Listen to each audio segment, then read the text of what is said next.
Hello, welcome to this video, and on this video I will be discussing the influence of Indian classical music on Western music, particularly jazz and rock and pop music. The video will be called East versus West, 10 albums influenced by Indian classical music. I'm going to go through 10 albums because you love a list, don't you? I'm going to go through 10 albums that I think are key. If you wanted to explore the influence of Indian classical music on Western music, I've come up with 10 albums that should be very interesting for you. Now, why do we want to do this? It's quite an obscure top 10. Well, for me as a musician, when I try and understand music, you have to go back to the source, don't you? And you suddenly realise, like, popular music, it's got bits of the blues in it, and you've got bits of jazz in there. There's even bits of classical music. And the blues has been around for about 120 odd years. Jazz the same. In terms of the recorded blues, we're talking just over 100 years or so of that. It's a relatively new form of music when we look at the history of it. All right, classical music's been around for longer, a few centuries. But when we look at Western music, we start to see the influences of other music forms, Latin American music, African music, and Indian music, particularly Indian classical music, which I have seen this crop up, especially in the last 60 years of contemporary Western music, right? Its influence on, for example, minimalist composers is profound, all right? But I'm not going to go there today. I'm not going down there. Although, am I? Let's see what I've picked. No, I'm not. I might do that another day because that's another world. I'm going to be looking at jazz, rock and pop music and where Indian classical music is done. Now, if you want to understand Indian classical music, this is going to be a very useful video for you. And I'll tell you why, because in a minute, when I've done this 10 albums list, I will be bringing on Jack Jennings to explain to you how Indian classical music works. I've interviewed him, and it was enlightening, really enlightening for me. It's a wonderful interview. Now, if you want to know who Jack Jennings is, Jack Jennings is an Indian classical guitar player who started off as a rock guitarist, into Hendrix and John McLaughlin, and then discovered Indian classical music, but he decided to go really deeply into it, and he studied the sitar, and then once he understood the sitar, he moved on to the guitar, and he brought in a really structured, ordered approach to playing Indian classical music on guitar. It's a really interesting interview. Jack became a fan of this channel many years ago because of the amount of stuff I did on John McLaughlin and Shakti. And so we started talking, and I became very interested in this idea of Indian classical music. Jack was filling me in all sorts of ways, and I started to say about the idea of the jazz trio or the rock trio, the power trio, and would it be possible to actually play Indian ragas with a power trio? Is that possible? And this has morphed into a project called NATARAJA, and I've been working on it with Jack for a few years now, and last year we recorded an album. We realised that to do this we had to play live, we had to play in front of an audience. It was all about improvisation, and we recorded a concert that we did. It was a very successful concert, and that is now coming out as an album called Spirit at Play. You will see bits of video, psychedelic video from that concert with tracks from the album throughout this video. In fact, if I edit it the way I've got it in mind, it opened up with a shot of Jack playing what sounds like Indian classical music, and it's a raga, but rather than having a tambura creating the drone, which is the root note of the raga is a scale. We have got the incredible Richard Boxley Acker wave tenet creating those drones on analog modular synthesis. So this incredible stuff, and these are the ideas we've been pursuing. I'm very excited about this album. Being such a fan of the Mahavishnu Orchestra, the idea of integrating Indian classical music, I've always been excited by the modal improvisation and how rhythm reacts in that. And I've been able to do something on this album with my drums that I haven't been able to do on a proper album before, the actual album you can buy that's on CD. The link, if you want to buy the album, is down below. It's over at Bandcamp, so if you want to go and check it out. We've also got some videos up on YouTube. You're going to see some videos today. And so, before I get to the interview with Jack, and please stick around because the stuff he goes through and he plays, he illustrates what he's talking about. It's absolutely fascinating. But let's quickly go through 10 albums that I think are well worth it. I'm not going to labour this because it will be a long video. So the first album I've got is a jazz album, and it's Impressions by John Coltrane, the John Coltrane Quartet, which was recorded in 1961 and was released in 1963. So we're going back about 60 years. John Coltrane, in the 50s, came out the hard bop scene. He took the improvising device of jazz, which is basically the blues of the 2-5-1, and he pushed it to the max on Giant Steps. But he was also working with Miles Davis, and Miles Davis was influenced by modal improvisation. Now, modal improvisation is where you, rather than building the tune off chord progression, you build it off a mode, which is a scale. And it's a specific scale that has a specific root. And these modes have certain colours. A raga in Indian classical music is a mode. So once Coltrane starts to explore modality, right, he is obviously interested then in Indian classical music because this is where it all exists. He makes this album recorded 1961 at the Village Vanguard. It's the same sessions that produced live at the Village Vanguard. And on this album, he does a tune called Impressions, and Impression is basically exactly the same as So What by Miles Davis. It creates two. It's made out of two Dorian modes, which are a semitone apart for people who like to hear all the technical stuff. But Coltrane uses it to bust open. He does this incredibly long, insane tenor saxophone solo. But he's also been influenced by Indian music at this point, and he starts to play soprano saxophone. It's a higher register, and it's in a range which is and a sound, the way he plays the soprano saxophone, bringing the soprano saxophone back into sort of common, vocabulary for jazz. Sidney Bechet had done this, at the turn of the century. But Coltrane brings the soprano sax in, and he uses it. It sounds Asian. It sounds like sometimes Middle Eastern, sometimes Indian. He gets a certain sound out of that. And on this album, he does a track called India. It also features Eric Dolphy on is it a bass clarinet, an instrument that Miles uses on a lot on Bitches Brew as well. And that again has this non-Western sound to it.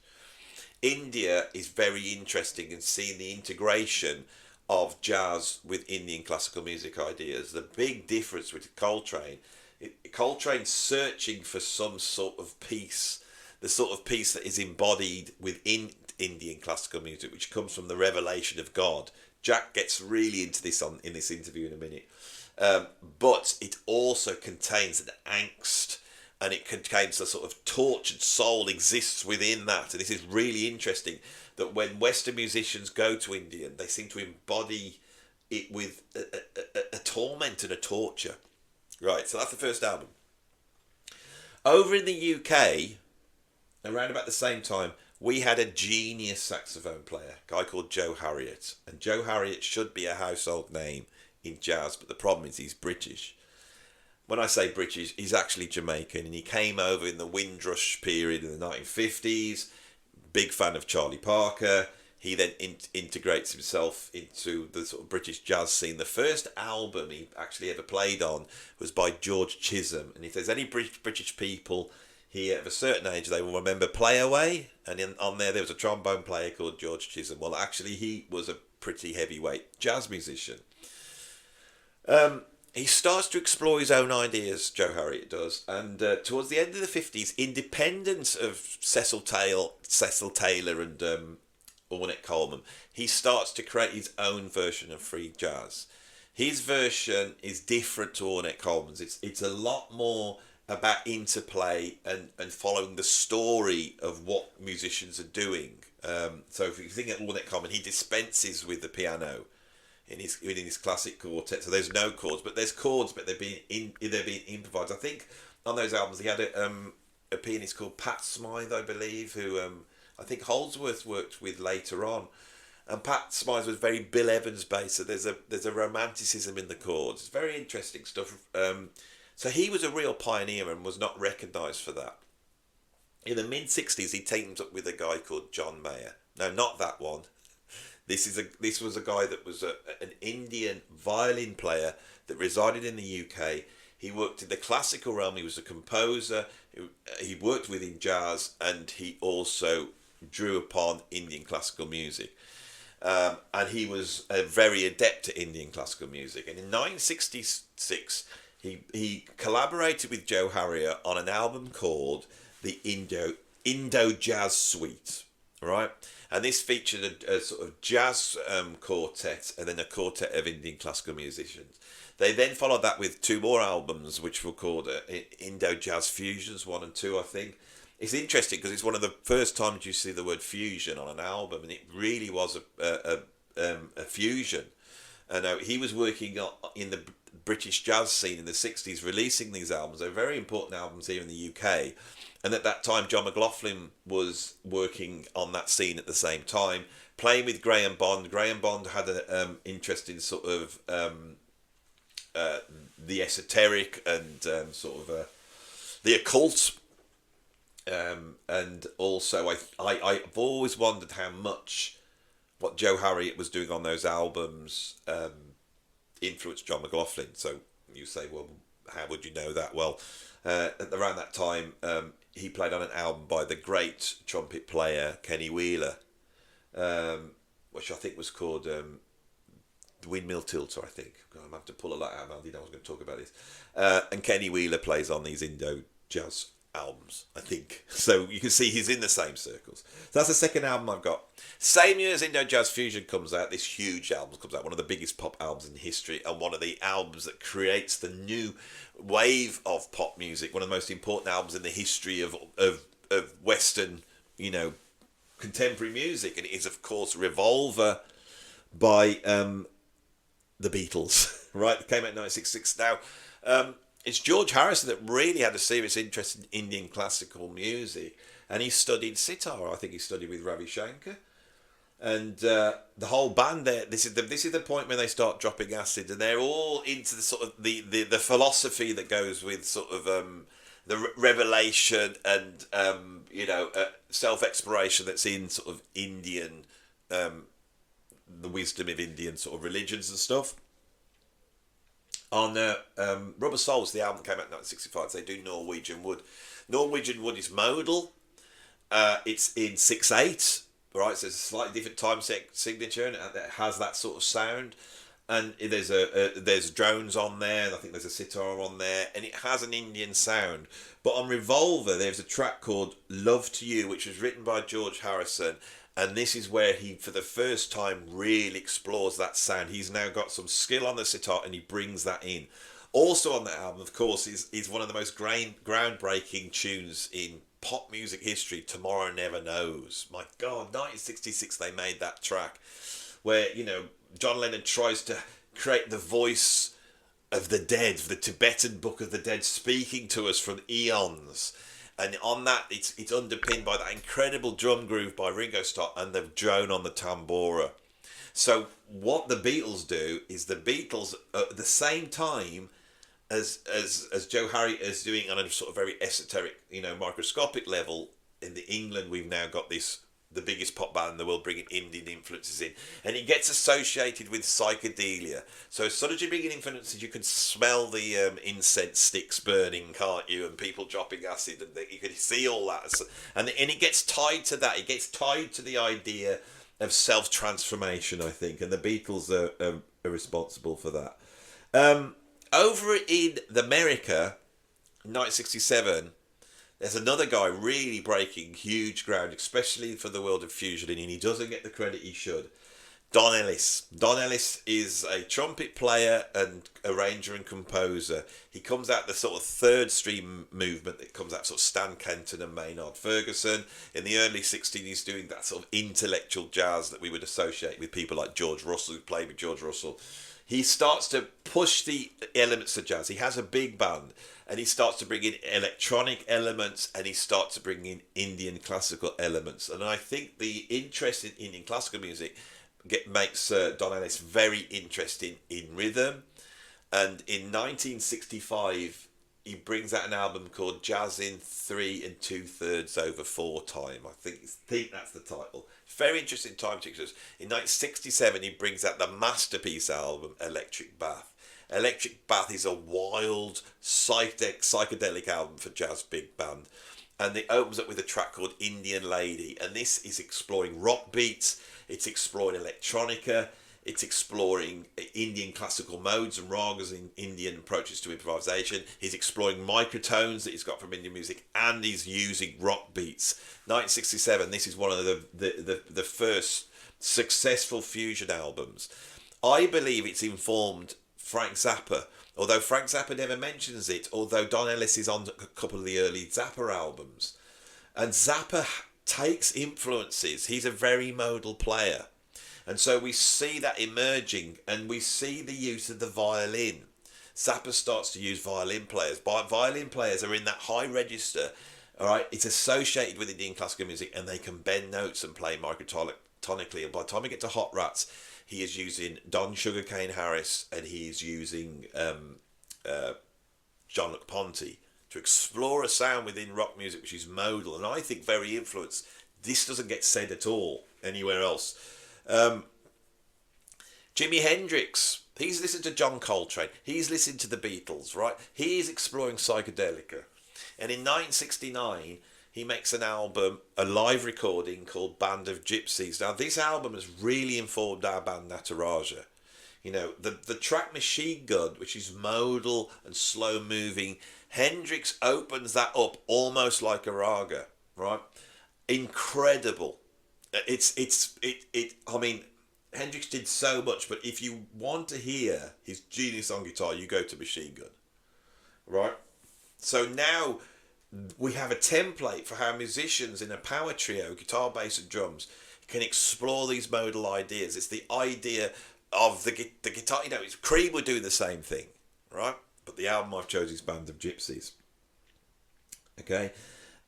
Miles Davis has explored modality. He's moving towards that more and more in a silent way. There's almost like a raga form. It starts with the drone, it opens up, and then the drums come in, and it's like a raga form. But by the time he gets to Big Fun, now Big Fun is a compilation album that came out in about 1970, but was actually from the Bitches Brew sessions. And there's a track on there called Great Expectations. At this point, he's brought in tabla players, tamboras, sitar, and this sound starts to infuse Miles Davis, and I think becomes the blueprint for certain stuff that's going to happen in the 80s, which is going to incorporate that sound into sort of almost like dance psychedelic dub thing that you associate with groups like African Head Charge or who else would that be at that time? The Orb, you know, System 7. It's going to come into dance music, this idea of modality. Modality is really useful for dance music because you can get a loop, and once you get a loop and a drum beat, you're in a modal place. This comes from James Brown, Cold Sweat, right? All this is moving over. On Big Fun, on Great Expectations, I think you hear a really successful marriage of Indian classical music and fusion right early on. Of course, John McLaughlin's there. He's picking up on all this. He's soaking it all in. And he then goes on to form the Mahavishnu Orchestra, which takes so much from Indian classical music. But the John McLaughlin album I want to go for is My Goals Beyond. This is his third solo album, the second one recorded on the Douglas record label After Devotion. It was recorded around about 1971. Side one is very influential because he does a solo guitar pieces on there, and that he was one of the first to do that. ECM then came and ran with that. But side two contains two tracks, piece 1 and 2, which are in the same vein as Bitches Brew. It's a large ensemble, but the difference is here is John McLaughlin is pulling directly from Indian classical music. So he has tabla on there. I think Badal Roy, the great tabla players, on there. He's got tambor, he's got drones. And he also brings in from the flock, and it's a moment of genius. Flock were a sort of Hendrix-style fusiony rock band in the late 60s, early 70s, and in that they had a guy called Jerry Goodman who was playing violin. But he was classically trained, but he also assimilated Jimi Hendrix, and he brings Jerry Goodman in on that. He brings Billy Cobham in on this, and Billy Cobham is chopping up time in a way that's different to how jazz drummers have done that before. You know, drawing on the additive time that we see within classical music. Very interesting. And on side, I never know if it's side 1 or 2, because I think the original it was side 1, and then I got the Electra release, and this is on side 2, so I'm really confused on which one's which. But the two long Bitches Brew ensemble pieces, we see John McLaughlin going full scale into this idea of merging jazz, improvisation, rock to some extent, and Indian classical music. He goes on to do it in the Mahavishnu Orchestra. But the next album I've got is Natural Elements. Now, Natural Elements is that another John McLaughlin album. After he'd finished the Mahavishnu Orchestra, he formed a group, which is a fusion group, and this is very important. It's a fusion group to our ears because we hear the violin and we hear the clay pot gatam, or we hear the tabla on those records, and then John McLaughlin's playing a guitar which has got like scalloped frets so he can get in and bend the notes, and he's got sympathetic strings so he can create drones. And to our ears, this is much closer to the Indian classical music sound than the Mahavishnu Orchestra is. But to anyone who studies Indian classical music, they will know that this album is a fusion of these things. The violinist takes this further. He goes both ways. Ellis Shankar comes out of the Shakti as a superstar, right? He starts playing with Frank Zappa, who's playing with Peter Gabriel. In the 1980s, he forms a band with Percy Jones from Brand X and Steve Vai from the David Lee Roth Band, and creates a rock pop album called Epidemics. It's one of the most awful albums in history. And I believe that Ellis Shankar goes up his own arse because of he gets too enamoured by the pop star thing. But in the late 70s, early 80s, he creates 2 albums. Now, the album I'm going to put forth that you should go and buy is an album on ECM Records called Who's to Know. Now, when I bought this, to me, I'd suddenly bought my first proper Indian classical music album. Ellis Shankar is a virtuoso. He can play ragas in Indian classical music. He understands it inside out. But I have always been troubled by the title of this album, Who's to Know? In other words, over in the West, it might sound like Indian classical music to us, but is it? And how much is he breaking the rules on that album? Another album worth exploring is the album he then made with Frank Zappa called Touch Me There, which brings in directly that Indian classical influence into a real rock sound. And there's pop songs on there, the whole host of weird stuff going on that album. Simon Phillips on drums, incredible drumming on that album. So I have now got to the 10th album on my list, and the last one I'm going to put forward is Hallucination Engine by Material. Material is the brainchild of Bill Laswell. Bill Laswell has always explored all sorts of different music styles, and he's employed Indian classical musicians as well as Egyptian musicians, North African musicians, funk musicians, blues musicians, avant-garde jazz musicians, rappers, everything. He just puts everything in, and he finds a way of creating true fusions. And on Hallucination Engine, incredible, the first track that opens up, which has like Wayne Shorter, and so often he uses Shakti. He's basically got all 3 of them, you know, Al Shankar, Zakir Hussain, and I think even the guitar player, which I won't try and pronounce his name here. But it's an incredible fusion of Indian classical music into this great big stew that only Bill Laswell, and also the production's absolutely incredible, and it lays the groundwork, I think, for what's going to happen in dub and drum and bass and dance music. So they are my 10 albums, right? So now I've done that. That took 24 minutes. I'm now going to go to the interview, but before I go, we're going to have a little bit of off the Nataraja album. You saw some droney sort of Indian classical stuff from Jack at the beginning. We're now going to go for the jugular, and here's a couple of minutes from one of we are playing an Indian rag on this track. Can't remember what it's called. I can't pronounce it anyway. But After that, you'll see the interview with Jack, and then at the end of that interview, we will be. I'll play a full track, and it's a long track off the album called Spirits at Play. If you're a Mavish Norks fan, please stick around, because what's really interesting, Spirit at Play is not an Indian classical raga. This is a track that Jack's written that just utilizes those two things. And I think for me, being a huge Mavish Norks fan, this is about the closest I've ever got on a commercially released album to something that has the same sort of approach as the Mavish Norks. I'm very excited about this. So anyway, let's go back to the Cube in Bristol last year. A very cold evening. We're on stage, and you're about to see us burning down the house. And then after that, you will see the interview with Jack Jennings. Thanks for watching.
Hello, Jack. How are you?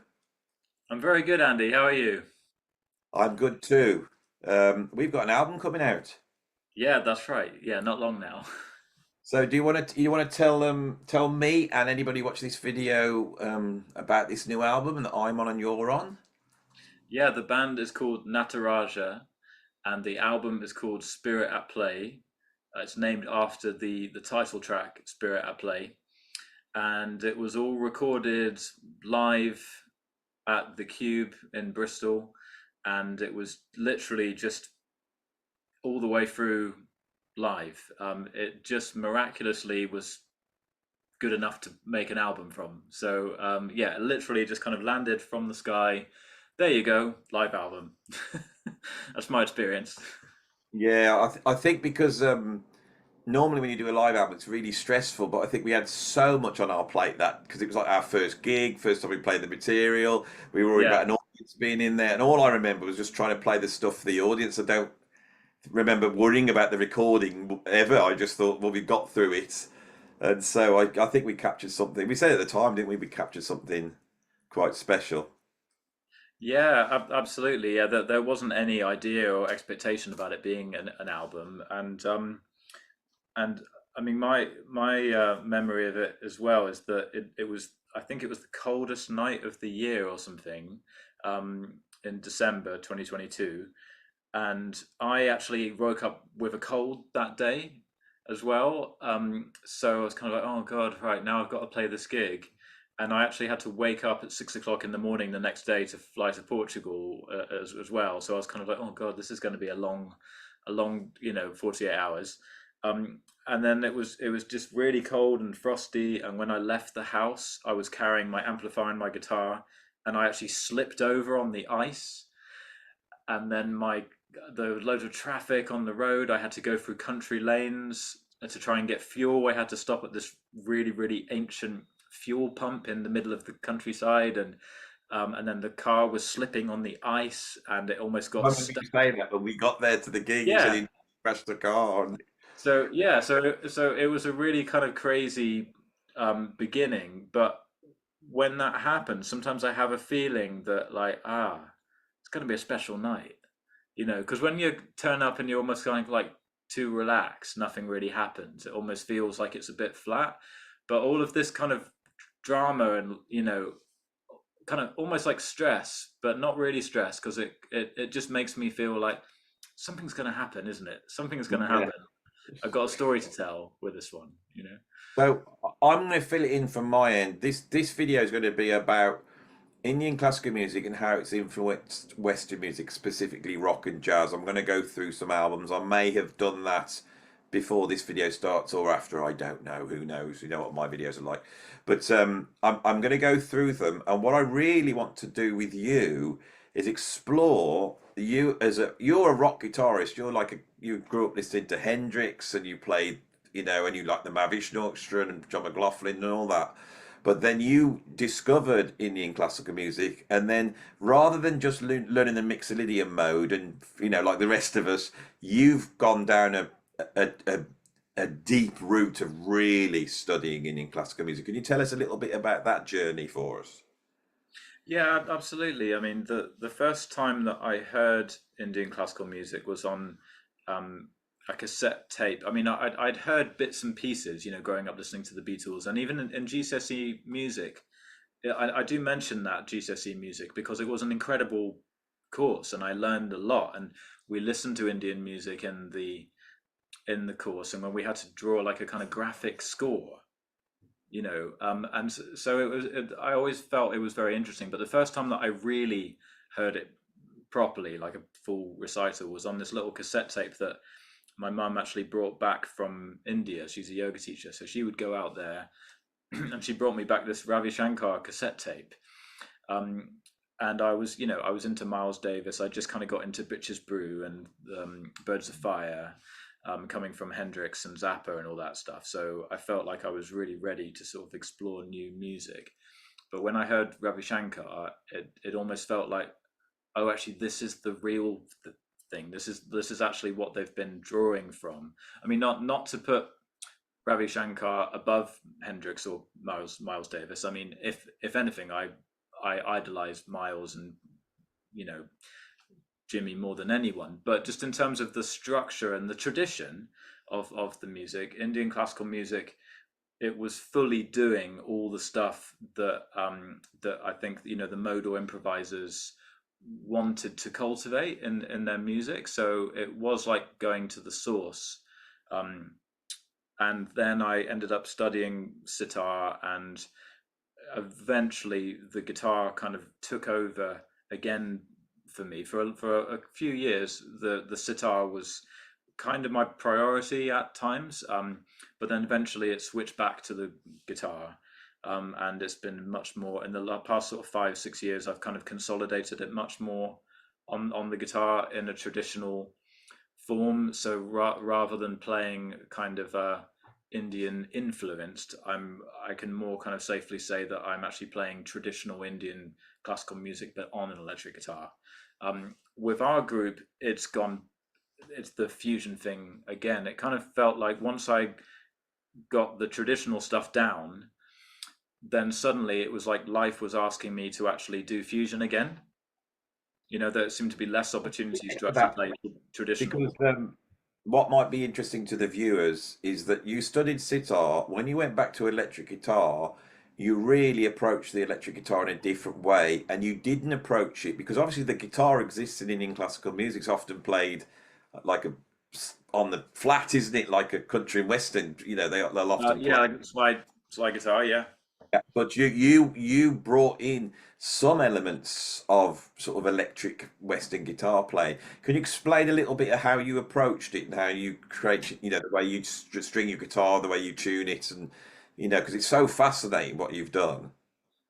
Yeah, Uh, I mean, Demonstrate. Well, I should probably just demonstrate, really. That would be easier. With some talking as well. Um, there's just a kettle boiling in the background, but I doubt you can hear anything. So don't worry about it. Okay. just pretend it's a drone. Yeah, it's like a kettle drone. Yeah, Little yeah. drone, yeah.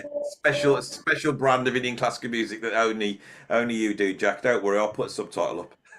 Okay, okay, yeah. Yeah.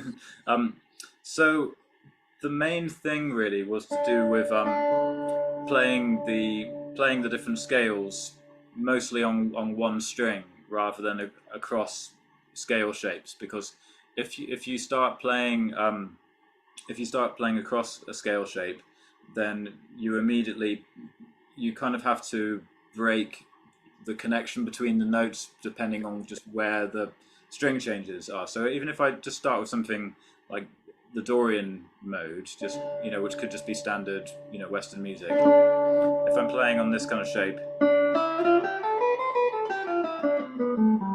then every time, for example, I go to that note, it's going to be a staccato, and there as well. But if I needed to phrase it like that,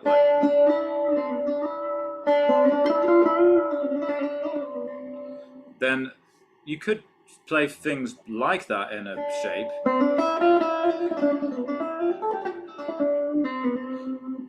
but you're not actually going to have the full spectrum of choices in terms of when to slide or bend or hammer into a note. Basically, guitar technique is the fact that Yeah, you're basically moving horizontally up and down the guitar. And on what I find fascinating is obviously you have really studied all those intricate bends and you've got that all down and you've got the language, but also your guitar tone is very interesting to me.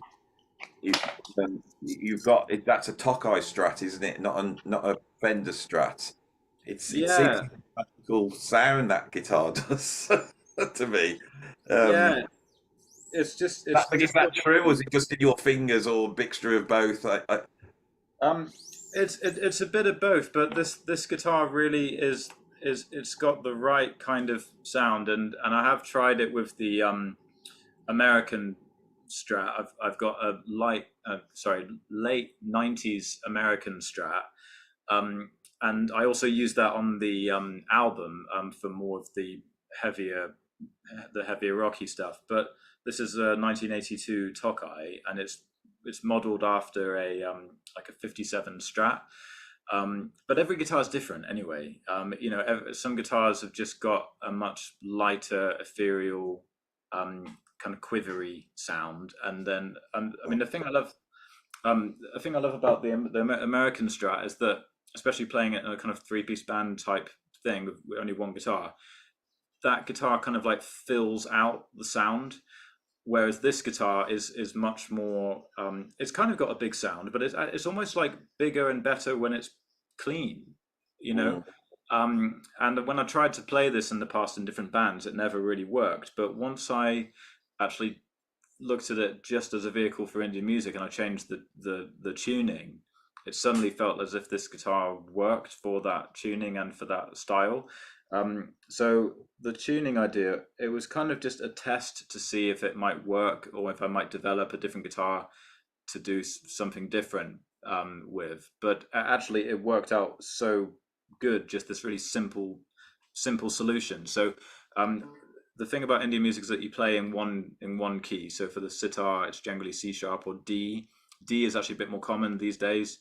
So that's your open D string. So that's your drone, and you don't actually need to worry about playing notes below that in pitch. It depends what tradition of sitar playing that you go down, but the tradition that I've been more trained in doesn't actually go beyond that. That would be the lowest note on the sitar, and then you've got the chikari strings, they're called, the high strings, and those are for drones, but more for kind of rhythmic accents. So I've got two top gauge 8 strings replacing the low E and A, and they're just tuned to D. So it's just D, D, D.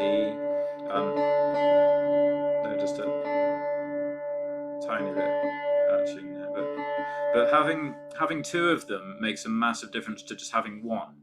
If you just played one of them, it just sounds like a regular guitar string, even if you combine it with the D. But as soon as there's two of them, it suddenly has a very subtle kind of like chorusing effect, and that's how it is on the sitar.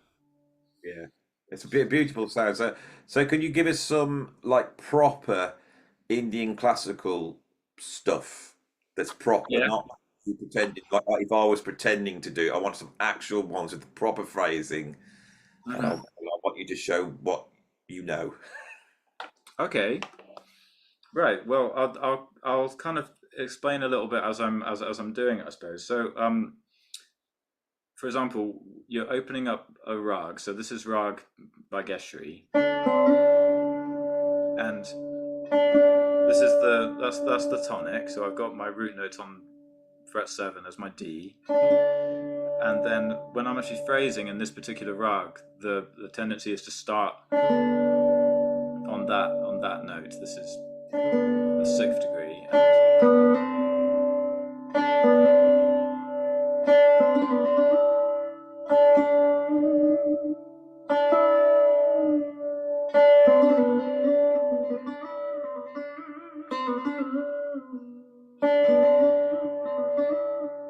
So I'm very purposefully, I'm only using 4 notes right now. I'm not just gonna go. I'm not just gonna go all over the place. I'm gonna play only these few notes just around the tonic. And basically, the only thing I'm really using and playing around with are ornamentations. If I only had just the straight notes, I could play around with kind of the order of the notes on the duration of the notes. But I've lost any sense of language or the stylistic quality, because it's all to do with vocal music, really. It's based on vocal music. So the phrasing is not so much to do with playing around with intervallic things or doing octave displacements or sort of, trying to be. There isn't like a cerebral kind of quality in the sense. I mean, there can be, but the real essence of the music isn't so much like, oh wow, that phrase was so kind of had such an interesting geometric kind of shape, or wow, what a kind of huge phrase. I didn't see that coming. Look, it moved through 2 or 3 arpeggios. It's not like that. It's more like, oh my God, the way that he moved from this note to that note. And it's all about the nuances. It's like the microcosm rather than the macrocosm. So it's similar to a blues improviser. You've got a reduced Yeah, amount of notes, and then the expression comes in the articulation of the notes themselves.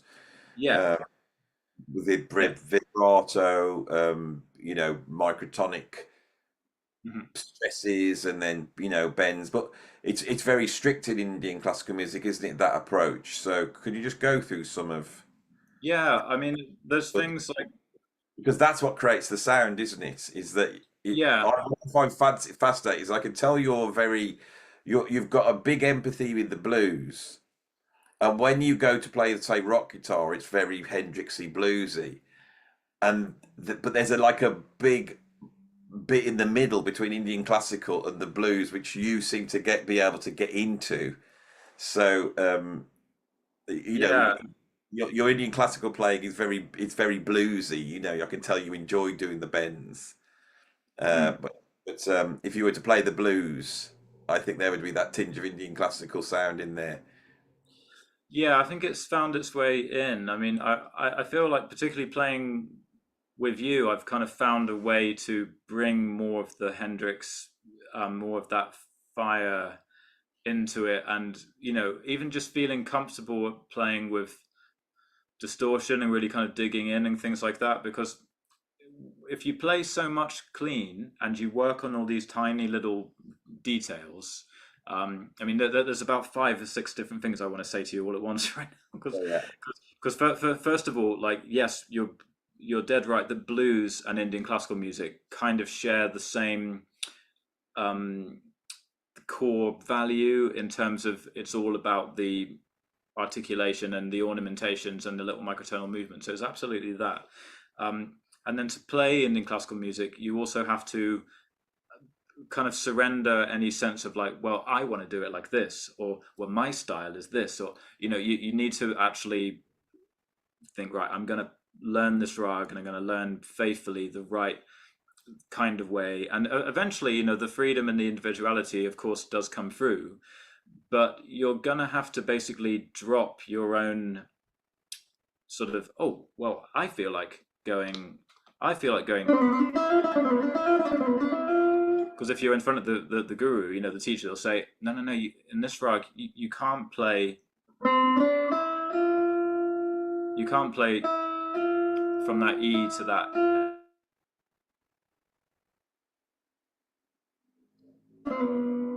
You have to go up to that E, but then back down before you can go to the F. Then you can go to the E on the way back down, and you want to keep landing there. You can't land. You can't land there actually. You can maybe a little bit, but it should be.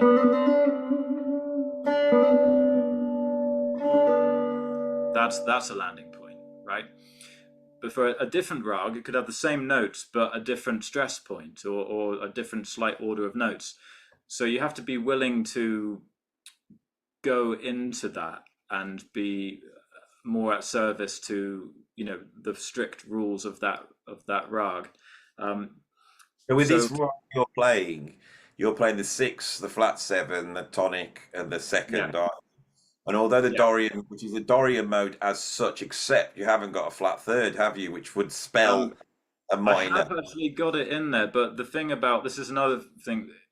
Just by the way I'm phrasing it, you can actually hear that although we're talking six flat seven root second, the tonic, the Vardi, which is the king of notes in this rag, is actually G. But I think you can hear that even though there's no G in my drone. You can hear, because I'm landing so much on that. We call that Da. That's the sixth note. Because I'm landing on that B. It's like you're hearing a G major chord, but with no G. So that, because you land on that note, it has that feeling. And then I've only uncovered like the first few notes of the rag, and So then it's there's. going to open up as you go, is it? Yeah, yeah. It's all about controlling the range. So in terms of the discipline, you've got to go about it in the right structure of notes, but you're controlling how much range, like starting small and then bigger, or just focusing on like one portion at a time. And you can see that in McLaughlin's improvisation too, when sometimes he'll take just a fragment of a scale, or just like two notes. He's like he's in a box pattern, and then he'll do like a million permutations just in that box, just with those like four notes or something. And I think that's come from Indian classical music, because no one else really does that. They kind of just blast through the So, whole so pattern. that is, life is weird. I've been listening to a lot of different music for the channel, and then this week in my car, I always have some CDs. Like I'm going back to the Mavish Orchestra, so I got Visions of the End Will Beyond. I got Apocalypse. I stuck Apocalypse in, and there's a track on Apocalypse. I don't know what it's called. Might be Wings of Karma. I can't remember. So Like halfway through the album, sort of. it's the beginning of side two. It's Oh, a two, short. yes, Karma, yeah. Yeah, and it starts off with quite modern classical, and then it goes into this guitar playing. And I was listening to John McLaughlin, and I was thinking, he's only played two notes. Oh, now he's made three notes, and I'd Yeah. never noticed this before. I thought, you think he's all over the place, but here on this album, he's just got a narrow range of notes. And I've just noticed it today, and then you've just brought it up, and Oh, it's that's weird. so weird. It's so weird that I thought, and of course Coltrane would do the same thing. Yeah, yeah. Coltrane would start here and then go blah, blah, blah, blah, and then he'll go through all the organization of notes, and then he'll expand it both ways, and then eventually you get this big cascades up and down. This is Yeah. fascinating because on this video I really want to talk about the influence of Indian classical music, and I want to get into the thing that it's very specific things, and I think we're uncovering the things that Coltrane took from Indian classical music and Mm. the things that John McLaughlin took, and this idea of starting in a certain. Well, I didn't know this until you said it. Of Mm. starting this sort of opening up like a flower's opening, you opening up this harmonic palette Yeah. in a way.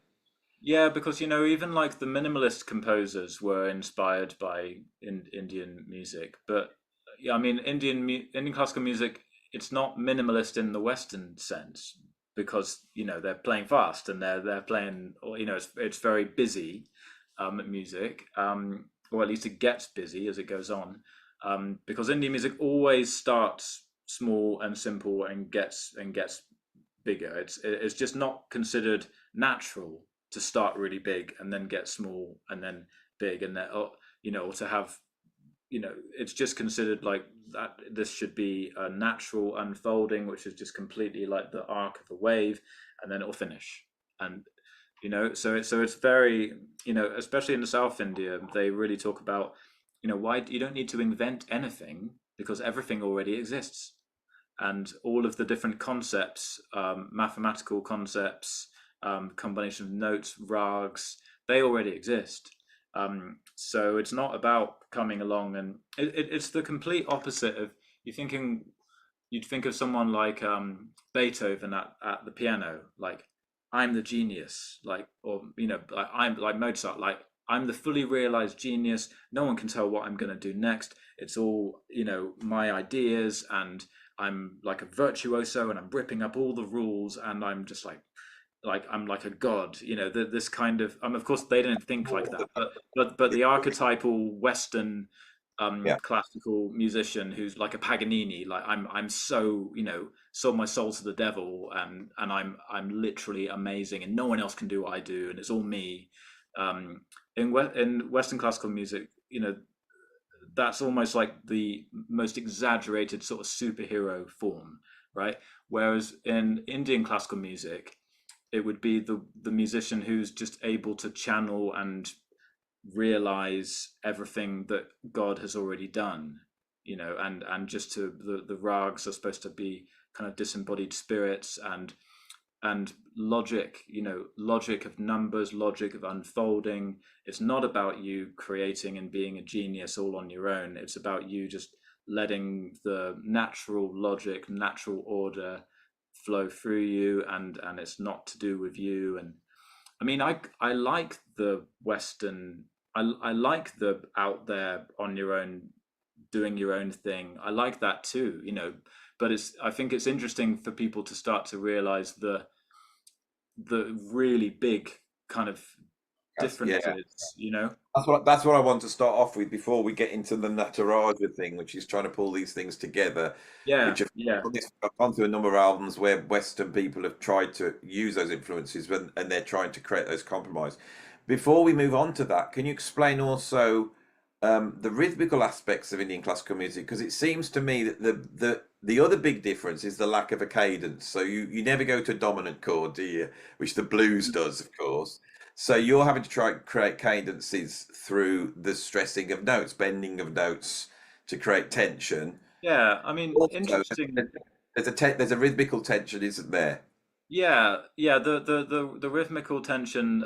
We've talked about that before a little bit, haven't we? About the sort of tension and release in more in the rhythm, and I heard you talk about that in some of your other videos as well. So, um, but just before I mention about that, there is actually something called Vadi and Samvadi, so the king and queen of notes in a rag, and interestingly, this isn't a strict rule, but they do tend to be about a fourth or a fifth apart in the rag. So you don't have like a dominant chord. That there isn't a dominant chord, but for example, you've generally got the tonic, which is sa, so always in this case D, and then the samvadi, which is supposed to be the second strongest note, is down here, so a B down there, and then if I go up, then that's G. That's the vadi. So it feels like the different parts of the rag that you're in, the different bits of that range, because you're often phrasing around sort of 3 to 4 notes, in kind of, and then juxtaposing combinations of those notes with ornamentations. But in each sort of section of the scale, you've got a kind of key note in that area, and then you can kind of drift into the next one, and then a different one, different key note there, and then you can kind of start to then blend them and juxtapose them, and you're kind of like you've got these different polarities within the raga to sort of move between, because of course as you expand, then you do use the entire range, and you do that more and more freely and quickly, and as it goes on. But in terms of the rhythmic side of it, we have the cycles, which are basically like time signatures, but instead of thinking of things in 4/4, we tend to think of it in 16, so like 4 groups of 4, and there'll be like a softer group in there, and then because it gives you a sort of basically a template for composition. So if you're thinking of it in like 4 groups of 4, you've got your hand to count the 1, 2, 3, 4, 5, 6, 7, 8, 9, 10, 11, 12, 13, 14, 15, 16. And then you can look at how compositions are built around that structure. So the composition is designed to land on the first beat. So rather than starting on beat 1, the compositions tend to start on maybe beat 12 or beat 13 of a 16-beat cycle. So there's a kind of feeling of building up to the 1 and then leaving space. 16-beat cycles. What are these 16 beats equivalent of? Are they like quarter notes, eighth notes, 16th notes? Because I was thinking 16th notes. That's how I would think. And then I thought, no, you're not on about 16th notes. What would they be? What sort of speed? It changes massively, because as I was saying about when you're looking at the rag, you're very much controlling like the range. Tempo mapping, like how you're going to use tempo, is probably the most, well, yeah, it is the most important thing that generates the whole journey of the recital. So you could be starting from a 16-beat cycle where it's basically easier if you think of it as quarter notes, crotchets. You could be starting at like 40, so it's like So they are like you're talking those are 4 bars, aren't they? Yeah. Which is similar to Western music, is that you've got sort of 4-bar cycle and you're moving up to this point here and coming back down. So it has that feeling of it being like a 4-bar cycle, and just one group of 4 is like 1, 2, 3, 4, and then second group of 4, and so you're improvising and you're expanding a whole unbroken unbroken melodic idea over that entire cycle, and then kind of coming back with that weight to the first beat. So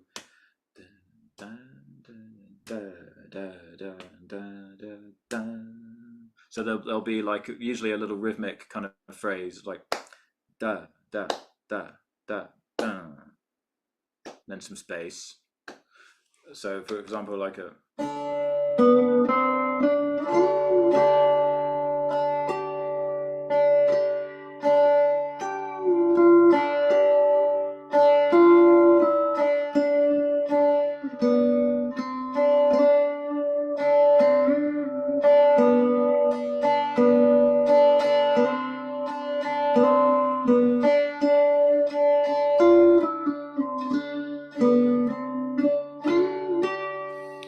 I'm not sure if I don't think I did quite 16 there, because I need you need the tabla with you really.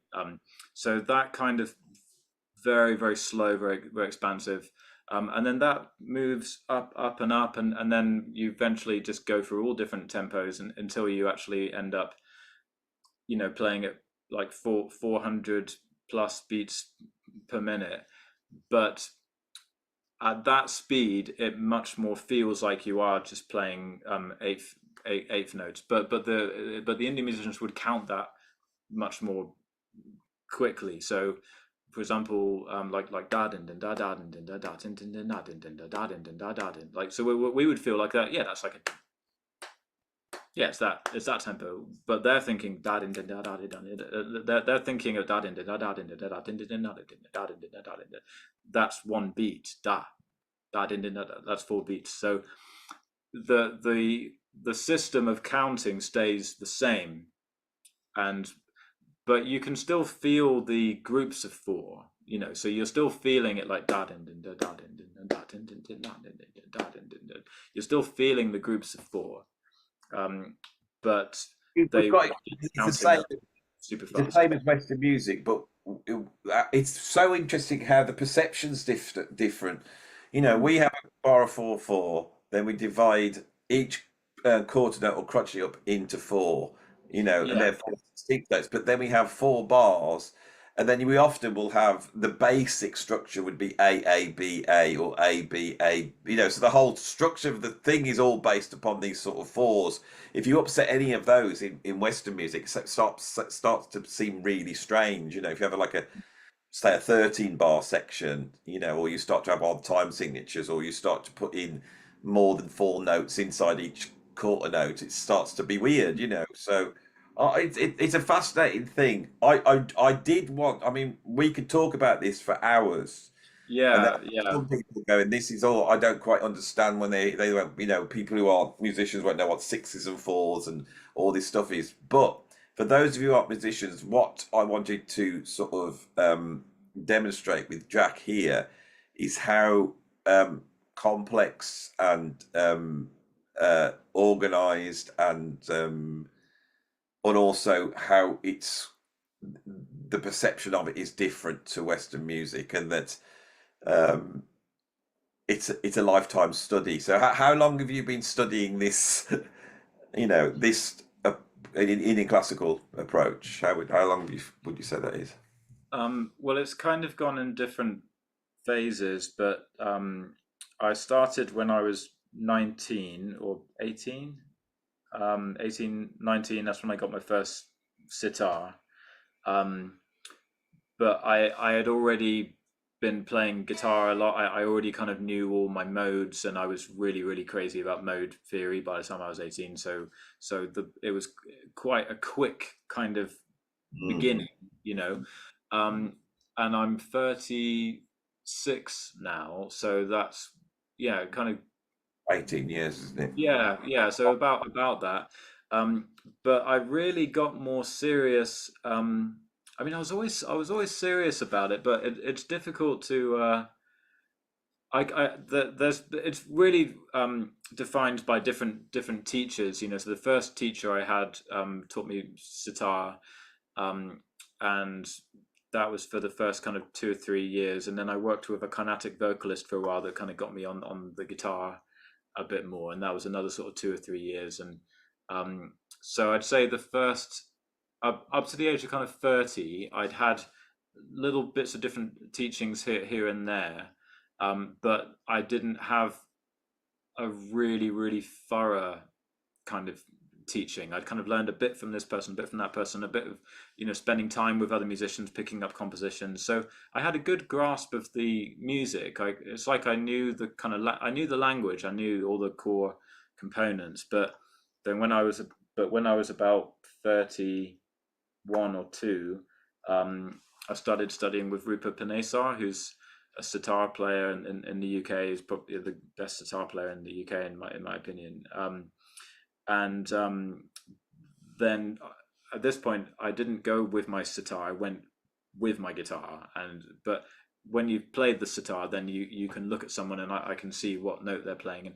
And then I started really doing it to try to map exactly what Rupert was playing and do it, with the same kind of arrangement, doing it on one string, and having the Chikari, the drone string. So all of this, like,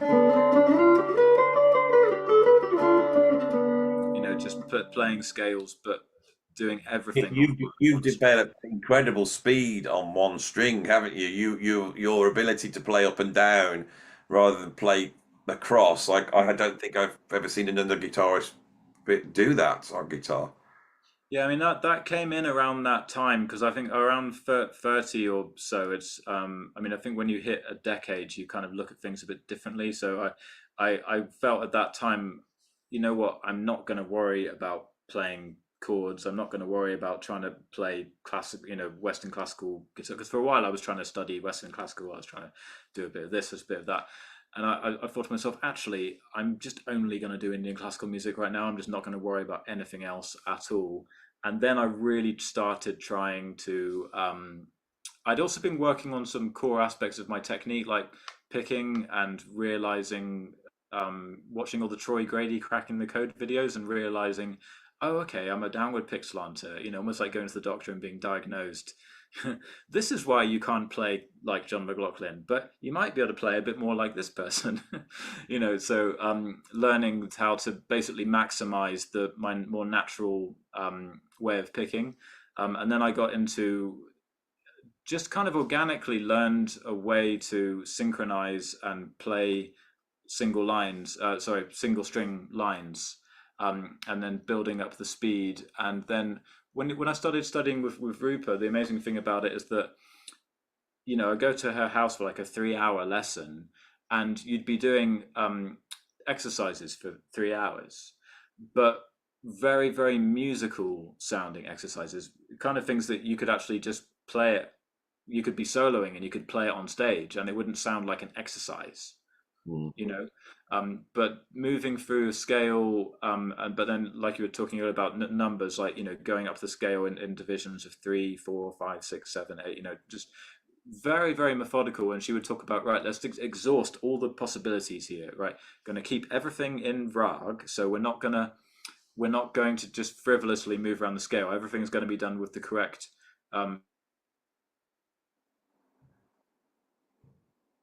through the scale. So basically really learning to practice, because before I'd always improvised, understanding Indian classical music, but I'd improvised with more of a open-ended sort of style. And through studying with Rupa, I learned just much more methodical ways to improvise, where there's like a clear concept. And then I had another teacher, Shakir Khan, who Rupa introduced me to, and he's the son of Shahid Pervez, who's one of the most famous sitar players. And then he took me much deeper into all of the rhythmic world, very, very complicated rhythms, and all these just really, really beautiful mathematical principles, very simple mathematical principles that, look, if you just line up these numbers, play them. I mean, he didn't explain it like that, but when you analyze the stuff, you think, wow, that's just perfect. It's literally like someone said, if we just line up these numbers and run it through the scale and then play everything 3 times round, because 3 is a magic number in Indian music, then it will just perfectly land back here, and it will fulfill all kind of, from divisions of 16 up to like 32s and 64s and 128s or whatever. Like, it'll just perfectly fit in. And then when you analyze it, every time you analyze it, it will be like a Shakespearean sonnet or something, that like every little part of it relates to every other part, and it's all perfectly balanced, and it goes 2, 4, 6, 8, 10, everything just, these things are like, wow, like this is, and to them they'd be like, well, that's God. There we go. Like, we didn't have to write anything. All we did, that was just that was the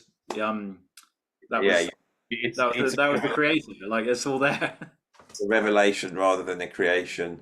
Yeah. Can you do that fast stuff now, just to show off that type of thing to Mike? Okay. Yeah. Because they all love a bit of fast guitar played. They do love it, don't they? You all love a bit of fast guitar played. Okay. Right. I might need to warm my hand up a bit again.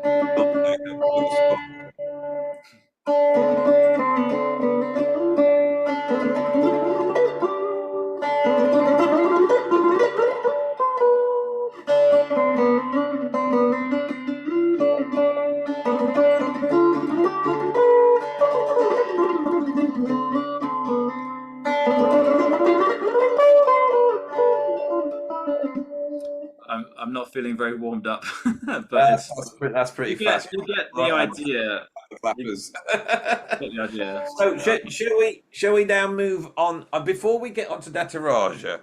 So in terms of, you've talked about Hendrix, Miles Davis, Mavish Doctor. What was the stuff? What are you listening to in terms of other music, non-Indian classical music? What would be those influences, and what are you bringing in from that? At the moment, I mean, I'm actually listening mostly to Romantic era violin concerto material, but I don't think that influence is there yet. I think it's I feel like that's going to probably Give take. us an example of what you're listening to. Um, well, I'm learning. Well, I'm learning this right now. This Brooks violin concerto. I've just learned the first movement, and I'm pretty bad at it. Hmm. Um, but I'm finding that stuff really interesting at the moment.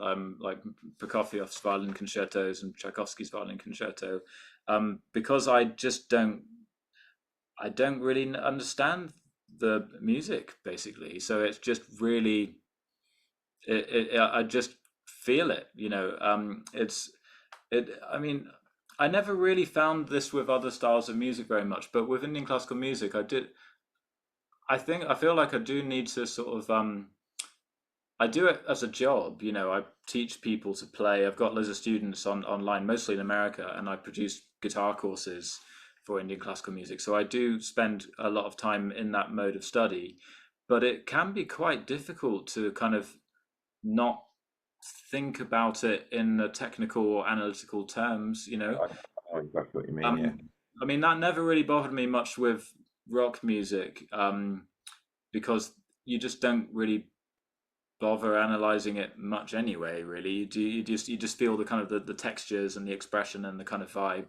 But with Indian classical music, it's at this point in my development, I'm finding it a bit difficult to listen to it without going into like analyzing kind of mode. I don't find that when I'm playing it or when I see it live, but I'm finding Western classical music actually at the moment is just like it's just I'm just kind of more feeling the ideas without understanding. I don't know how it's executed. I don't know how it's written. I don't really know how it's put together, but I'm getting just a sense of like the aesthetic sort of ideas that are in there, but in more of like a removed without any music theory, because I don't understand orchestration and and all that kind of stuff. So that I'm really loving that at the moment, and I would like that to kind of influence my guitar playing, but I feel like it's going to take a long time before there's any real results from that. But I play Indian classical music virtually every time I pick up the guitar. That's what I do now, really. But with you definitely made me feel that I could explore the electric, the using more distortion and playing loud again, and because all of that stuff when you learn to play and you're trying to play really nuanced and all these little details, it makes you kind of, or at least for me, it makes me quite reluctant or sensitive to actually play with loads of distortion, because you're kind of training yourself to be really delicate. So then it's almost a bit of a shock to try to play with loads of gain, playing really loud. For a few years, I almost felt like I couldn't really do that, even though that's what I started doing. Just playing clean, playing Indian classical music, it felt like I had to almost like close down one side of my playing a little bit. But playing with you, I just found that I could open up that. I think playing with a drummer, that kind of texture that you're providing and the kind of forward momentum, like the way that you're supporting in solos. Um, yeah, I kind of feel like I've just found that side of myself again, basically, and then it's reintegrating that with more the structural things of Indian classical music, much more structured ways of improvising, but just feeling more like the more energetic textural side coming from Hendrix and that kind of thing. Yeah, that it's interesting as you're saying it. I'm thinking, my background as a drummer is as I got a rock drummer basically. Then I got into jazz. When I discovered Billy Cobham, which was very early on, I made a decision that, or the way I analysed it, not knowing anything, is that I didn't articulate it like this because I wasn't clever enough. But Western music was divisive, so you put a big crotchet through it, and then you see everything relates to the crotchet, and you play like that. It's divisive. I don't mean divisive like it comes along and creates a row between people. I'm on about the fact that the rhythm is divided up. That's how it's analysed. And with Billy Cobham, it was what I call additive rhythm. So it was built up of clusters. I called them clusters, you know. So you might get 1 2 3 1 2 3 1 2 3 4 1 2 3 1 2 3 1 2 1 2 1 2 3 that way of create additive time. And so that was my background. When I heard Indian classical music, it was the rhythmical aspect that chimed with me, that I could hear, oh, they're doing the same thing. Now, it's probably because um, with Billy Cobham and Jan Hammer, as well as John McLaughlin, I think they were all exploring Indian music and looking at the way those times are broken up. And so then I heard Shut Up and Play Guitar, and Zappa's playing very modally on that album. It was Dorian Lydian and mixed Lydian mode. That's predominantly that, and there's some weird ones, but it's modal playing. And Vinnie Colaiuta is dividing up the time in such an interesting way that is creating, and for me, it was a new way of accompanying a soloist. The way you'll be picking up on these sort of polyrhythmical aspects, you know. So, you know, when you got in touch and we started chatting, and then we started talking about music, and you came up and then we jammed, I thought, my God, I could do this thing with you because your training allows you to think like that. Because a lot of musicians I play with, if I start doing my timings, they get lost. And but with you, you may get lost, but you know you've got lost because you're aware of that. Because I know what I'm doing slightly different to Indian classical. Mm. You know. But the idea of exploring that in a sort of power trio, I thought that was very exciting. So, and here we are now in Nataraja, and the album's done. It's coming out, you know, in a couple of days, really, isn't it? Yeah, yeah, it's coming out on the 23rd, Saturday, 23rd of March. So Yeah, yeah, very soon. in the future. Yeah, yeah. But what I mean, what you're saying about playing the different kind of overlapping rhythms and all of that stuff. I was thinking about that the other day because I was listening to that. There's a drum solo that you do in Spirit at Play where we're just grooving on this da da da da da da da da da da da da da da da, and you're playing all of this stuff over there, these different polyrhythms, and or sometimes even if I'm soloing, then you're sort of throwing in these different rhythms underneath me, and um, I never learned like polyrhythms. I mean, with Indian classical music, we do things like we phrase in fives or sevens or stuff like that. But sometimes, not necessarily, it could be a quintuplet, but it could just be like you could just be in a regular division of fours, like 1 2 3 4 1 2 3 4, but then going 1 2 3 4 5 1 2 3 4 5 1 2 3 4 5 1 2 3 4 5 1 2 3 4 5, or 1 2 3 4 5 6 7 1 2 3 4 5 6 7 1 2 3 4 5 6 7 1 2 3 4 5 6 7 1 2 3 4 5.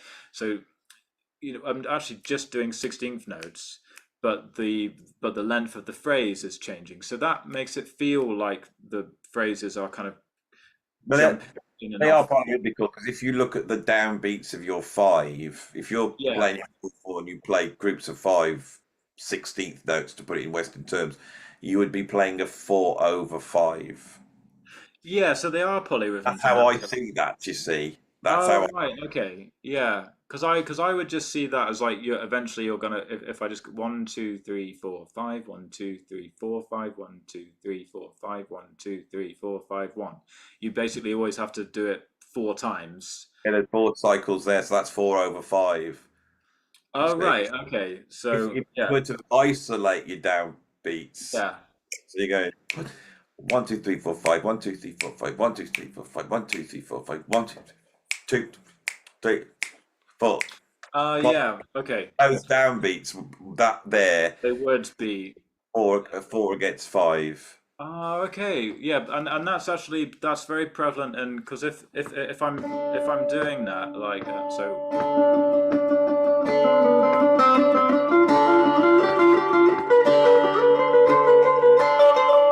then there's Yeah. always, especially with the style of doing Indian classical music, it's like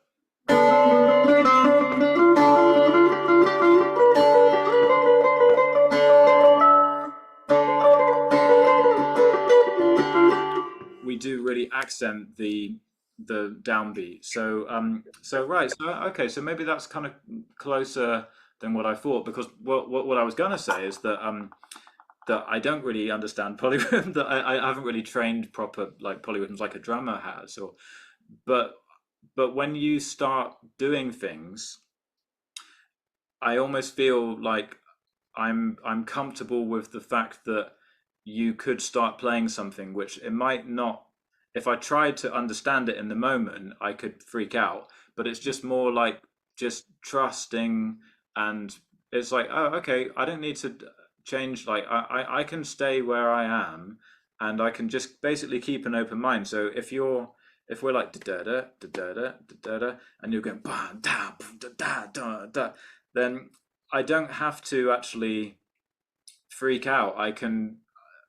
It's almost like if you saw someone flying and you didn't know that people could fly, you'd be like, oh my god, what's going on? They're flying. But if you knew that people could fly, then they could fly right over you, and you would say, that's no problem. I can keep on walking. I don't need to trip and fall over and come off my course. So it's like, it's okay. I know that Andy is able to actually do this. I know that if I keep an open mind, then I can kind of hear how it, because you're not going to play something random. All the stuff that you're playing is meant to actually sound good, for want of a better word. So if I feel it in the right way, there will be a groove, there will be a feeling that like, oh yeah, it's kind of there. So I don't understand what you're doing, but I'm just not put off by it, because I'm kind of open-minded to the idea that anything will work, in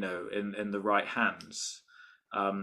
So I, yeah, I bring this up because this anybody who's watching this video and thinking, well, this album seems quite interesting. You got like there's been lots of Indian classical music, Western crossovers. People like John McLaughlin have gone very deeply into it. But even with my limited knowledge, I know what he is doing isn't Indian classical guitar. He does all sorts of things that break the rules, doesn't he? When he brings his yeah, influences, and so this Nataraja is interesting because it's like a Hendrix style power trio. There's the freedom of a power trio. We understand the modal playing, like say if you listen to Machine Gun, that is like in some respects is very similar to Indian classical music, but you've utilized that to actually play actual rags, aren't you? The actual rags yeah. you're playing um now. Yeah, I mean, there's 5 tracks on the album, aren't there? Spirit at Play is really a fusion track. That's not an indie classical track, but the other tracks are all rags, and I am actually playing. I'm playing traditional compositions.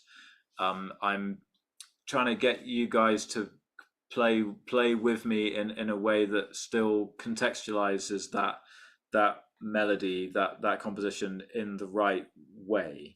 So we're still kind of perceiving it. It should, if a traditional listener heard that, Rag Sarang or Rag Hamsadwani or Rag Malkon, so if they heard that melody, they should recognize it in the right context. But there's a drum beat going on rather than tabla, and there's a bass line. But the great thing about the bass line, what John Jowett is doing, is that he's playing a kind of rhythmic support role of that bass player and giving us that tonal center. And he's riffing around and he's playing, but he's not got much of an ego, that he's not trying to drift off and kind of like play an arpeggio here, or sort of like move into a different scale, or he's keeping that tonal center, because as soon as you change tonal center, the rag doesn't sound like the rag anymore. And because we've got Richard Boxley, known as Wave Tenant, he's on the modular analog synthesis, so he's giving us these incredible drones and textures. So because we've got that locked down, and there's no one kind of disrespecting that drone in a way, because as soon as someone comes along, tries to play a bass line that's kind of like moving through a chord progression, or wanting to land on a different note, it kind of fighting the the essence, of course, then that can still, that's fusion.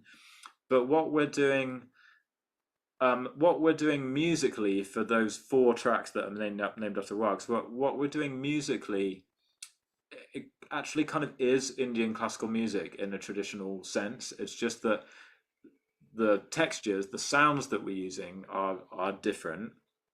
There are moments in the Only guitar, you're playing it. yeah, like I mean, as you're describing it, it's funny being a musician because you know, we rehearsed the stuff, we went down, we played it. There's some really interesting things. It's like, so if you take, for example, Spirit of Play, we cocked the ending up. I cocked the ending up because I forgot it right. goes. Is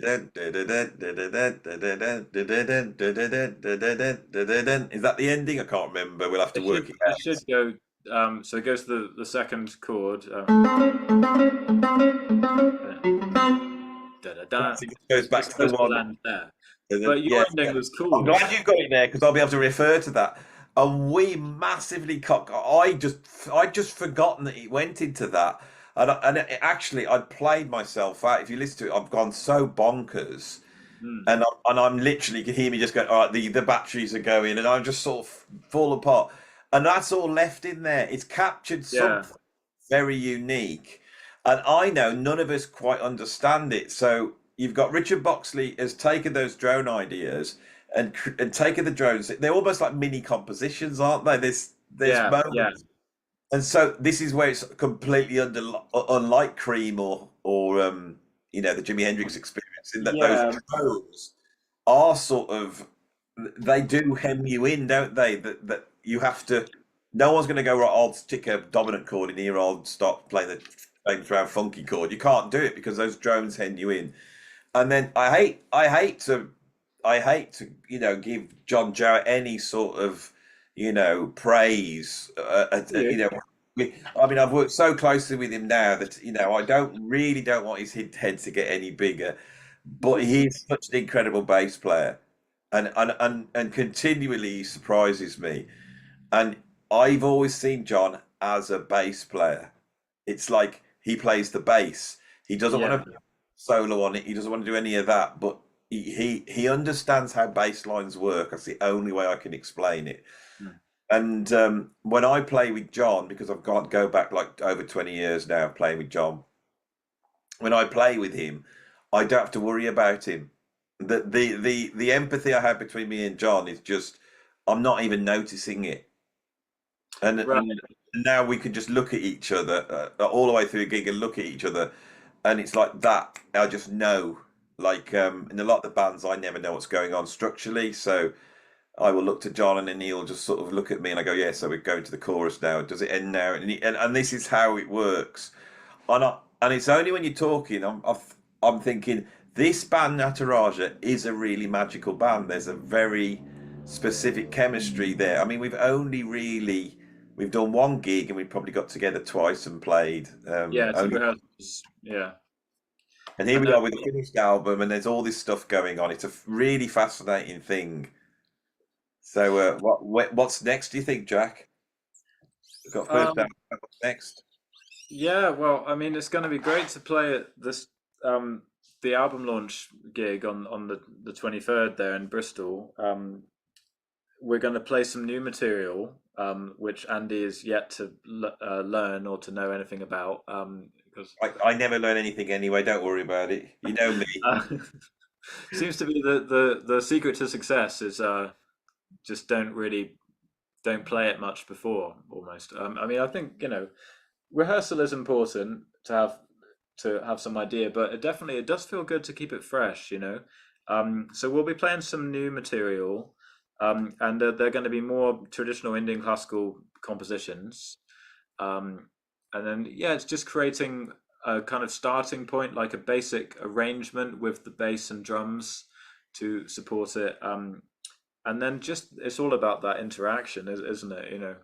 Um, but I did really want to say that that ending of Spirit at Play, there's a part in there where, I mean, now I love it. Now when I hear it on the recording, I've got so used to it. I love that ending. Um, But there was one part when I thought, oh my God, like I think Andy's gone a bit too far now. When because it's already very complicated when like John's holding down the um,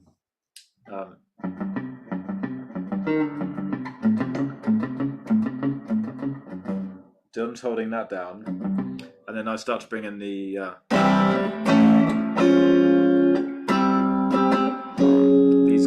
these chords with distortion and all that. But then you brought in like a really crazy polyrhythm on there that it reminds me of you know what it reminds me of on Jack Johnson, you know, Miles Davis album, when they're playing that and then Billy Cobham's like that, like you start doing that kind of groove like, but over da da da da da da da. It's like What happened is that shouldn't make sense. But then, and the beat did move, but you then we adjusted. well, I tell you what happened. You didn't go down, down. You went dan, dan, dan, and then you went dan, dan, da, da, da, da, da, da, da, and then I picked it up on that, da, da, da, and then just kept that going, da, da, da, da, Oh da, right. and I just kept that going, thinking that you were going to keep that going. And this is what I love about that album. It's quite chaotic. There's a lot of things like that going on. We're trying to meet in the mid. The thing about Jack Johnson is no one knows what the hell's going on that. Yeah, right. Stories about Jack Johnson. I mean, there's billions of them. There's all the obvious ones, like, you know, Miles told, you know, John and Billy and Michael Henderson not to play, and they just couldn't take it anymore. So they started to jam, and they suddenly walked in, picked up his trumpet, told John to change key, and Michael Henderson didn't hear, so he didn't change key. So they go into that's the sound, isn't it? It's suddenly that polytonal dual tonality sound. Well, that's the famous story. There's another story with Jack Johnson where Herbie Hancock, who's not in the band anymore, if you think about it, he hasn't been in the band for ages. He turns up with his groceries to see Miles in the studio. He says hello, and Miles says, "I want you to play keyboards." And he goes, "Well," you know, so he puts his groceries out, and he's got this awful, cheap-sounding organ, and he's broken, and he starts trying to play it, and he's cutting out. And he can't take it, so he just smashes his hands on it. Goes, this, you know, like you go, oh, this don't work, bang. That's on the record. That is on the. You hear it. Yeah, it sounds kind of sketchy, doesn't it, at the beginning? Yeah, and this is it. And the other thing is, it's really funny, is that riff. That the Mavish Ducks should play that on In a Mountain Flame, don't they? It becomes. Norwood Race or something. Oh, it's similar. It's like slightly different, but I can see what you're saying. Oh, they do. Yeah, that's true, isn't it? Play that riff, right? And then if you listen to, I think Miles Davis's later albums, there's a track called Prelude, and it's that riff, right? Now that riff is, I call that the birth of fusion riff. It crops up all over the place, really? Right? It's on other Miles Davis tracks. Johns plays it in Tony Williams' Lifetime, things like that. You hear that riff. It's singles. I think the track's called "Sing a Simple Song" by Sly and the Family Stone. I only realised this the other day. You go and listen to that tune, and it goes. That's what John McLaughlin is playing. And so that thing of being in a Miles Davis session, thinking Miles is out the room, let's just play Sly and the Family Stone, created a whole bloody genre of music. So I think this is what makes this album so special.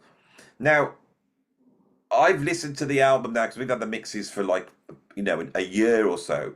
I've been listening to the album a lot, and I know I'm now starting to pick up what you do, and I've realised that what I'm doing that doesn't work, and so this next gig, which will be recorded and all that bit, it's going to be interesting to see how all of us have moved on. And how we've all sort of moved closer, hopefully, or maybe the magic's just not there at all, you know, and it needs that chaos. I don't know, but I'm sure it'll be okay. But yeah, it's very interesting. We've got to get in the rehearsal room soon, then, haven't we? Because it's 2 weeks this weekend, is it? Yeah. We're gonna rehearse on Thursday, the 21st, like 2 days before the gig. Is it? If you keep telling me what's going on, I don't know what the hell's going on. I have to keep reminding you. I think that's that Thursday evening. It will be fine. Yeah, we're gonna. Yeah, you have to make sure the rehearsal room's free. Actually, yeah. No, I mean it's gonna be interesting. Because when we first did it, the first gig, we literally. I mean, I think we knew what we were doing. Of course, we knew what it was going to be, but it will be interesting to see what happens next time. Or but then but it's the journey, isn't it? Because you never know. The next gig might not have the same magic, but then maybe the third or the fourth one might be even better than the first one. I mean, I think it's just a bit of a joke that the first gig after two rehearsals is just The new album. suddenly an album, and it doesn't really have like edits and fixes on there much. It's not like, oh yeah, well that bit was really bad, but with maybe we grabbed this part and that part, and oh maybe the second song was rubbish, so we'll drop that one. It was literally like we played five songs and then we've got five songs on the album, almost too good to be true. But it is down, and especially when I watch the music videos that you've done, with all of the different art, the artwork and all these different images, I can't really believe it, because it's happened so easily and with so little effort. But actually, these are the kind of things when it's like sometimes you pick up your guitar, you pick up your drums, and you just kind of play, and you just kind of think, God, I just feel like I haven't had to work at all to play this. I was just coming, but you've been The working big and playing mystery. your whole life. So it's what it is. I think is you get into a situation like a band like this where you can be yourself, and all of your strengths and everything that you've been cultivating over the years has an outlet and has a place. But it's just all your natural stuff that you've done just for the sheer joy of doing it. So when it all clicks, you get music that you love, but it feels like I literally feel like I haven't worked a day in my life to produce this. So I've just done what I wanted to do, and I turned up and just played what I wanted to play. And that gig felt like, I mean, it's the most. I don't think I've ever captured playing, like, just for my own personal level. I don't think I've ever played a gig and pulled off the kind of stuff that I've played, or at least not like so many moments in the gig where I felt like, wow, like that really is the best solo I've ever done. And actually that one's probably the best solo I've ever done, not comparing yourself to anyone else, but just my own level. It's like that's the best that I've done. But it felt like the easiest gig in the world. It literally felt like this is not difficult, everything's really natural. It's like not breaking a sweat, and it was bloody cold in that venue. It was Yeah, really, really that's cold. Like we're I wearing mean, jumpers. Like my hand was cold, but and I was unwell a bit, but nothing mattered. It just didn't matter. The music just happened, and it was really easy. you know. maybe maybe these Indians are right, and you do reveal the music. It is there, and if you use their magical number system, you turn up in Bristol and you a cold day, and then that chord starts. It starts droning, and you start, or maybe it does open something up. Maybe they're right, and this thing of you Yeah. try to serve your ego and look good on stage, different thing. So, what I want to say to finish off is, anyone who's watched this and seen Jack, I'm sure there's many people going, "Oh my God, I've never heard the guitar play like that. This sounds amazing. Oh my God, that's an incredible sound." And it's true. Jack does that on this album, but he also does something else. He goes full beast Hendrix mode, and there's also certain points on this album which are almost like free jazz. If you isolate them, you and me are just full out, just noise destruction, and all that type of stuff. I am really excited about this album. It's enabled me to play in a way which I've never really been able to do before on a proper album, that's been released and is actually a CD you can buy. And so, if this is wet your whistle, where do they need to go to get a copy? They need Obviously, the to. link's down there. I'll do Yeah. it. The link is down The there. link's down there. Yeah, yeah. They need to go to Bandcamp, and it's being. Yeah, we should mention Phi Janzek, the producer, and his label Geomagnetic Records. He's putting it out, and he's managing Produced it, engineered it, yeah, managed to pull incredible sound out of yeah, what is a live recording, and I think it's got the best of both worlds. It's got that hi-fi sound without it starting to sound like it's not live. It's a magical album. We know this. We know this. yeah. I mean, it kind of, because it does sort of sound like a studio album. Like if you just put on the audio, like when I've played just the MP3 to people, it sounds like just a vibey kind of studio album.